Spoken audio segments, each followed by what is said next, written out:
కూటమి ప్రభుత్వం అయితే పబ్లిసిటీ ఉండదండి. ఈనాడు ఏబిఎన్ పబ్లిసిటీ ఉండదు.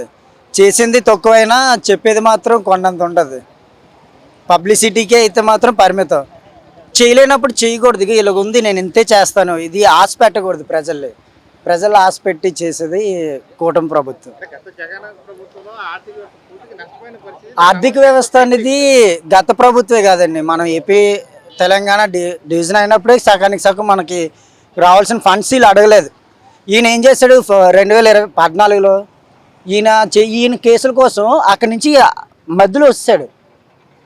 అక్కడ మనకి ఇంకా చాయిస్ ఉంది, ఇప్పటి వరకు 10 years చాయిస్ ఉంది, కానీ మధ్యలో వస్తాడు. ఎందుకు వచ్చేయాలి? అది కూడా ఈయనదే కదా తప్పు.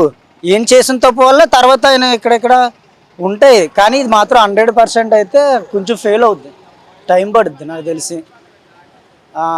ఈ పథకాలు అనేది మర్చిపోవాలి పూర్తిగా ప్రజలు.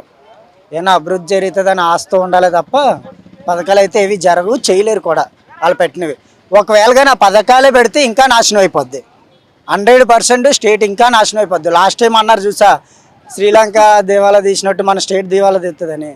దానికన్నా ఘోరంగా ఉంది ఇప్పుడు పథకాలు అయితే. చేయలేరు.